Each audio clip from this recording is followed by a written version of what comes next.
Good morning dear student, কেমন আছো সবাই? আলহামদুলিল্লাহ, আশা করছি ভালো আছো, নিরাপদে আছো। তোমরা অনলাইন ক্লাসে তোমাদের স্বাগত। আজকে আমাদের কততম ক্লাস? আজকে হচ্ছে 9th ক্লাস। কি পড়াশোনা হচ্ছে তো? আচ্ছা, তাহলে চলে যাই। আমরা 3য় অধ্যায়ে ছিলাম। আমরা কি পড়ছিলাম? পদের ব্যক্তার্থ, জাত্যর্থ শেষ। এবং গত ক্লাসে আমরা পড়িয়েছি স্বকীয় নামবাচক পদগুলো অজাত্যর্থ কিনা। এটা ক্রিটিক্যাল মনে হয়, তাই না? কোনো বিষয় না, ঠিক আছে? আস্তে আস্তে পড়তে পড়তে সব ঠিক হয়ে যাবে। তুমি যদি মনে করো এই জায়গাটা খুব কঠিন লাগছে, স্বকীয় নামবাচক পদকে অজাত্যর্থ, এই জায়গাটা আপাতত বন্ধ রাখো, ঠিক আছে? সবার শেষে আমি আবার বুঝিয়ে দেবো। কিন্তু পদের যে ব্যক্তার্থ জাত্যর্থের হ্রাসবৃদ্ধির যে নিয়ম, ওটা কিন্তু খুব ভালো করে পড়তে হবে। হ্যাঁ, ওটা যদি না পড়ো এগুলো বুঝবে না। আজকে যে পড়াবো একেবারে বাচ্চা মানুষের পড়া, পদের শ্রেণীবিভাগ, ঠিক আছে? আমি এখানে ডিটেলসগুলো তো অনেক আছে, আমি জাস্ট সংখ্যাগুলো বলে দিচ্ছি। প্রথমেই বলছি কি, পদের প্রকারভেদে যে বিভিন্ন নীতি অনুযায়ী পদকে, অর্থাৎ পদের যে প্রকারভেদটা হয়েছে কি হিসেবে, বিভিন্ন নীতি অনুসারে। যেমন প্রথম নীতিটাই হচ্ছে কি, যে সরল পদ ও যৌগিক পদ। 1 নম্বর হচ্ছে যে সরল, একসাথে লিখছি, সরল ও যৌগিক।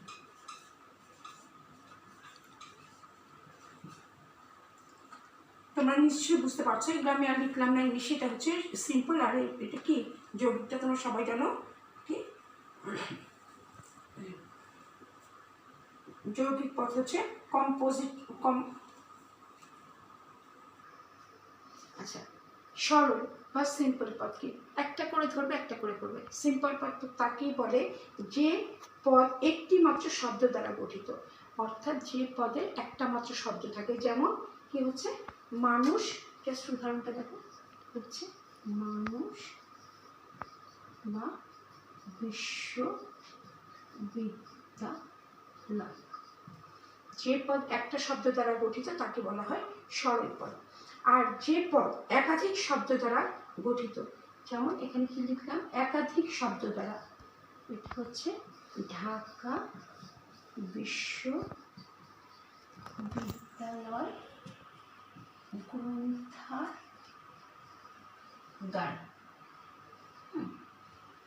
এখানে দেখো কতগুলো, 3টা ওয়ার্ড হচ্ছে, ঢাকা বিশ্ববিদ্যালয় গ্রন্থাগার বা ঢাকা বিশ্ববিদ্যালয় একটা, গ্রন্থাগার একটা, ঠিক আছে? আর এখানে হচ্ছে কি একটা ওয়ার্ড দিয়ে, তো সবাই পারে। নেক্সট হচ্ছে কি বিশেষ পদ ও সাধারণ পদ। বিশেষ ও সাধারণ, বিশেষ ও সাধারণ পদ, অর্থাৎ সিঙ্গুলার আর জেনারেল। Singular and general. আচ্ছা, সিঙ্গুলার পদ কাকে বলে? যে পদ দ্বারা একটি মাত্র ব্যক্তি বা বস্তুকে বোঝায়, অর্থাৎ যে পদ দ্বারা একটা ব্যক্তি বা বস্তুকে বোঝায় তাকে বলা হয় বিশেষ পদ। যেমন রবীন্দ্রনাথ ঠাকুর, কাজী নজরুল ইসলাম, ঠিক আছে? একটা ব্যক্তি বা বস্তুকে বোঝাচ্ছে, বিশেষ পদ বলে। বিশেষ পদ আবার দুই ভাগে ভাগ করা হয়। একটা হচ্ছে অর্থপূর্ণ বিশেষ পদ, আবার 2 প্রকার। অর্থপূর্ণ বিশিষ্ট পদ, আর এটা হচ্ছে অর্থহীন। হচ্ছে অর্থহীন বিশিষ্ট পদ। বিশেষ পদ হচ্ছে যে পদ দ্বারা একটা ব্যক্তি বা বস্তুকে বোঝায়, যেমন রবীন্দ্রনাথ ঠাকুর বা পৃথিবীর বৃহত্তম শৃঙ্গ বা সর্বোচ্চ পর্বত। অর্থপূর্ণ বিশিষ্ট পদ বলা হয় যখন কোনো বিশিষ্ট পদ সরাসরি কোনো ব্যক্তি বা বস্তুকে না বুঝিয়ে তার গুণ বা তাৎপর্যকে বোঝায়। যেমন অর্থপূর্ণ বিশিষ্ট পদটা হচ্ছে সরাসরি ব্যক্তি বা বস্তুকে বোঝাবে না। যেমন তোমাকে বলবে প্রথম সূর্যোদয়ের দেশ, বাজারের শহর, ঠিক আছে? এই টাইপের। তারপর আরো কি বলবে, যে একটা অর্থপূর্ণ, আশা, যেমন বিশ্বে নিশ্চিত সূর্যের দেশ, পৃথিবীর ভূস্বর্গ, বা এগুলি হচ্ছে অর্থপূর্ণ বিশিষ্ট পদ। আর অর্থহীন বিশিষ্ট হচ্ছে যে পদ কোনো গুণ বা তাৎপর্যের উল্লেখ ছাড়া প্রত্যক্ষভাবে বিভিন্নভাবে সে পদের নির্দেশ দেয়, মানে অর্থপূর্ণতে সরাসরি বলে না, গুণের মাধ্যমে বোঝায়। জাস্ট একটা উদাহরণ মনে রাখো, প্রথম সূর্যোদয়ের দেশ আমরা জানি এটা হচ্ছে জাপান। আচ্ছা, আর অর্থহীনে কি করে, সরাসরি বুঝিয়ে দেয়, কোনো গুণের উল্লেখ করে না। যেমন সরাসরি কি বলছে, টোকিও, নিউ ইয়র্ক, বা ধর বাংলাদেশ বা কক্সবাজার, এখন সরাসরি যখন বলে সেটাই হচ্ছে অর্থহীন। আচ্ছা, তারপরে দেখো, তারপরে বলা হচ্ছে সমষ্টিবাচক ও ব্যষ্টিবাচক পদ। ও সাধারণ পদ হচ্ছে যে পদ দ্বারা কোনো একই গুণ সম্পন্ন একাধিক ব্যক্তি বা বস্তুকে বোঝায়। আমি আবারও বলছি, সাধারণ পদ হচ্ছে, এটা তো আমরা বললাম বিশেষ পদ। বিশেষ পদ আবার দুই প্রকার। আর সাধারণ পদ হচ্ছে যে পদ দ্বারা একই গুণ সম্পন্ন একাধিক ব্যক্তি বা বস্তুকে বোঝায়। যেমন মানুষ, ছাত্র, দার্শনিক। এটা কি বলছি, যে একই গুণ সম্পন্ন। আমি যদি ছাত্র বলি, তোমাদের চোখের সামনে ছাত্র বলতে বুঝবে যে ছাত্রের কি কতগুলো গুণ আছে। বা দার্শনিক বলে তোমরা বুঝতে পারবে, দার্শনিক বললে নিশ্চয়ই ইঞ্জিনিয়ারের যে গুণ সেগুলো থাকবে না, বা ডাক্তারের যে গুণ সেগুলো থাকবে না। বা ডাক্তার বললাম, ডাক্তার আমরা কখন বলি, তার নিশ্চয়ই এমন কিছু গুণ আছে ডাক্তারের, তখনই তাকে আমরা ডাক্তার বলি। ঠিক আছে, তাহলে এই কথাইগুলো বলছে যে একই গুণ সম্পন্ন একাধিক বস্তুকে বা ব্যক্তিকে বোঝায়। ঠিক আছে, সেটাই হচ্ছে সাধারণ পদ। অর্থাৎ যে পদ একটা শ্রেণীর আওতাভুক্ত যে কোনো ব্যক্তি বা বস্তুর গুণের উপর একই ক্ষেত্রে বা একই অর্থে প্রযোজ্য, তাকে বলা হয় সাধারণ পদ, বা একে সার্বিক পদও বলা হয়। নেক্সট হচ্ছে সমষ্টিবাচক।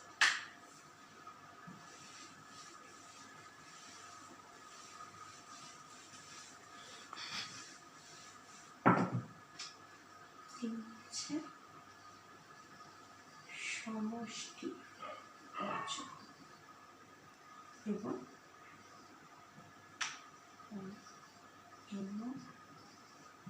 ব্যষ্টিবাচক।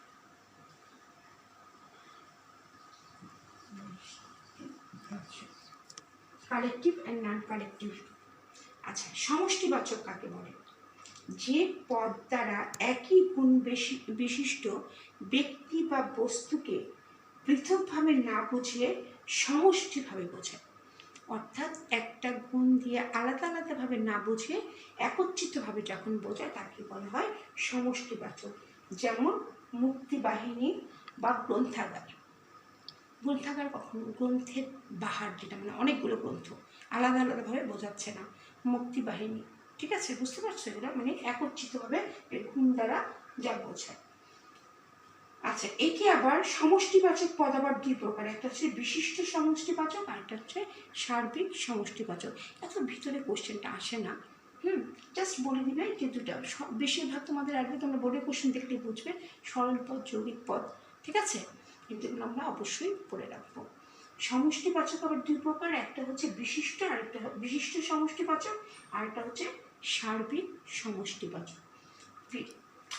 লিখে দিচ্ছি, পদ হচ্ছে বিশিষ্ট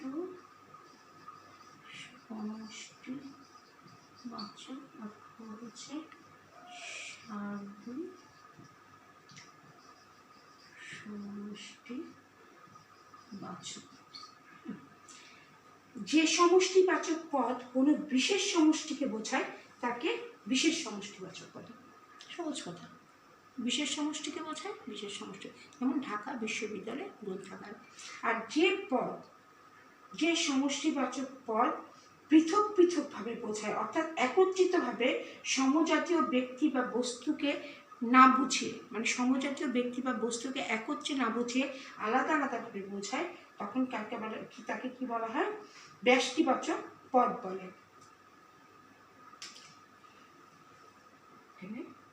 ব্যষ্টিবাচক হচ্ছে গিয়ে পৃথকভাবে বোঝায় একটি গ্রন্থ।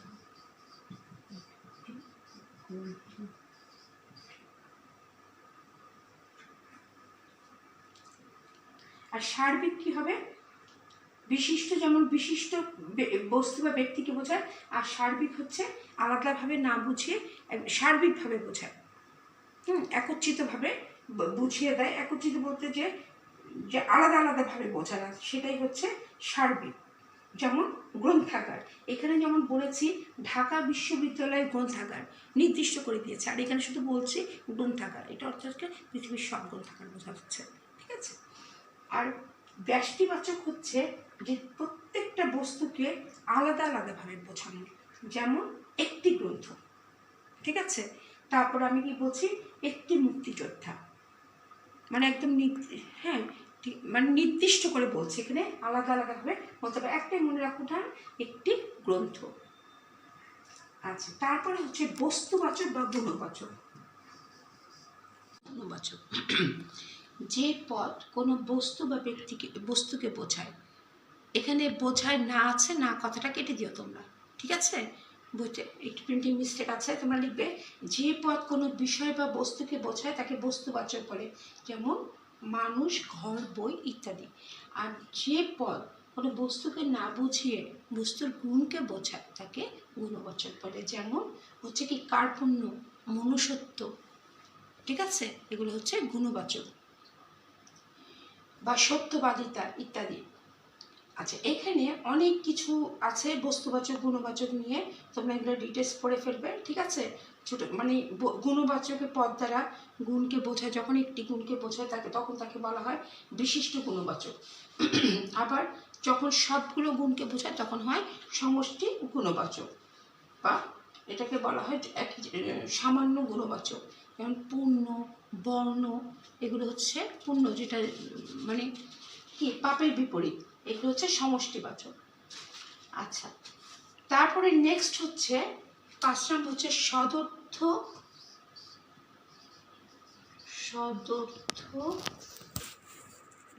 নর্থ ও ব্যাহতার্থ।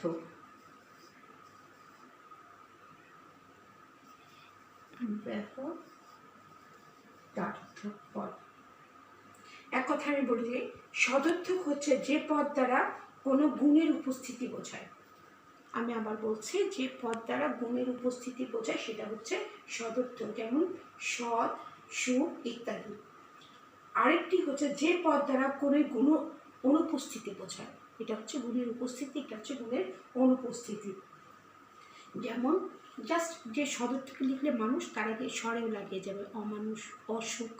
ঠিক আছে, আর ব্যাহতার্থক পদ হচ্ছে এমন একটি গুণের নির্দেশ করে যে গুণটি সাধারণভাবে কোনো ব্যক্তি বা বস্তুর মধ্যে উপস্থিত থাকার কথা ছিল কিন্তু বর্তমানে নেই।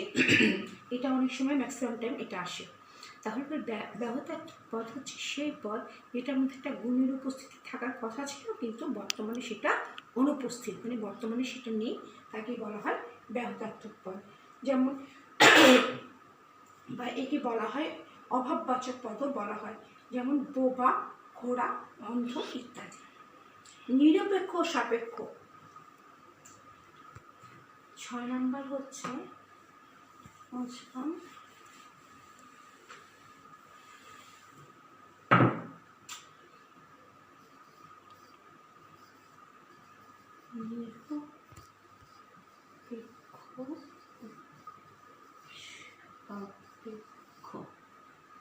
আচ্ছা, নিরপেক্ষ পদ কাকে বলে?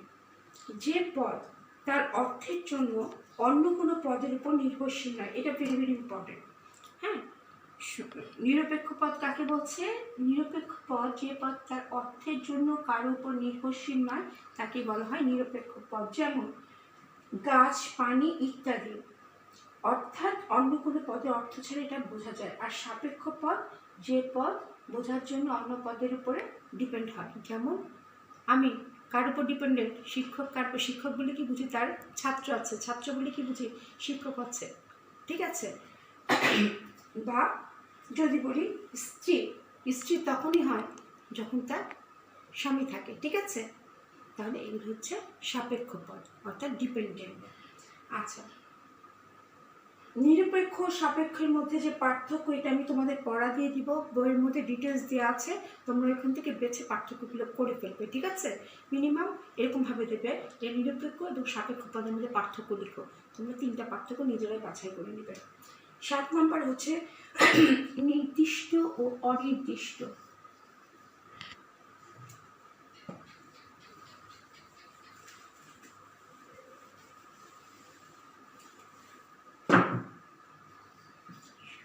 হচ্ছে নির্দিষ্ট ও